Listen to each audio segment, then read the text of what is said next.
ছোট উদ্যোক্তা তৈরি এবং ক্ষুদ্র ও কুটির শিল্প উদ্যোক্তাদের ব্যবসা বাণিজ্য এগিয়ে নিতেই জন্ম বিসিকের। যদিও রাজশাহীতে সে বাস্তবতা ভিন্ন।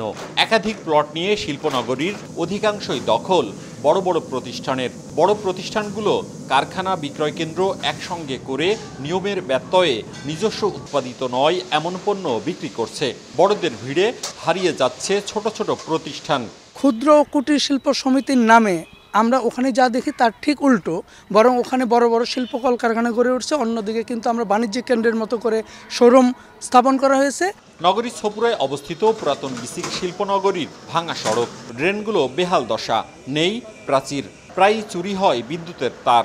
প্রতিষ্ঠানের নিরাপত্তায় পরিবার নিয়ে বসবাস করেন অনেক ব্যবসায়ী। তাদের অভিযোগ, উন্নয়ন ও আধুনিকায়নের অভাব থাকলেও বছর বছর কর্তৃপক্ষ বাড়ায় সার্ভিস চার্জ। অনেক কলকারখানা বন্ধ, দাম বাড়ায়, গ্যাস ঠিকমতো পায় না। পানির যে নিষ্কাশনগুলো হয় না, ড্রেনে সবসময় ময়লা আবর্জনা থাকে। পুরাতন বিসিকের অব্যবস্থাপনায় উদ্যোক্তাদের রাজশাহী বিসিক শিল্পনগরী 2-এ প্লট নিতে কমেছে আগ্রহ। এছাড়াও সিইটিপি না থাকা, অস্বাভাবিক দাম সহ নানা প্রতিবন্ধকতার কারণে 286টি প্লটের বিপরীতে বরাদ্দ হয়েছে মাত্র 45টি। যারা ব্যবসায়িক আছে তারা চিন্তা করে যে আমি বিসিকের প্লট নিয়ে যে ঝামেলায় পড়বো, এই ঝামেলা এড়িয়ে জন্য দেখা যাচ্ছে যে নিজেরাই ব্যক্তিগতভাবে অর্থাৎ কম দামে অন্য কোনো জায়গায় জমি কিনে সেই জমি ডেভেলপ করে তারাই ওখানে ফ্যাক্টরি করতেছে। নওগাঁ বিসিকে শিল্প ইউনিট 53টি, কাগজে কলমে 50টি সচল দেখানো হলেও ভালোভাবে চালু রয়েছে 8 থেকে 10টি।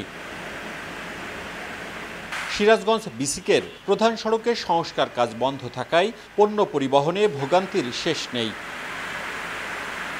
বগুড়া বিসিকে ঝোপঝাড়, ময়লা আবর্জনা, ড্রেনেজ ব্যবস্থার অভাব, অবকাঠামোগত সমস্যা, অব্যবস্থাপনা সহ নানা সমস্যায় বেশ কয়েকটি কারখানা বন্ধ হয়ে গেছে। গ্যাস এখানে আসলে আমার ধারণা যে এখানে শিল্পনগরী চালু হবে। এই সড়কে খুব উঁচু নিচু, এখানে অ্যাক্সিডেন্ট হচ্ছে। অফিসিয়ালি আমরা জানাই, কিন্তু তাদের বক্তব্য হচ্ছে যে আমাদের এখানে আয় কম, আমরা এই জন্য এখানে এই উন্নয়নের বরাদ্দ কম পাই। বিসিকের শীর্ষ এই কর্মকর্তা বলছেন, অবকাঠামো সহ সব রকম সংকট নিরসনে কাজ করছেন তারা।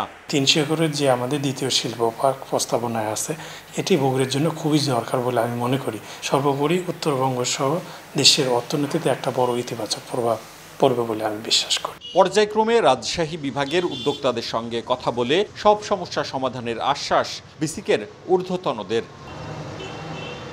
মওদুদ রানা, সময় সংবাদ, রাজশাহী।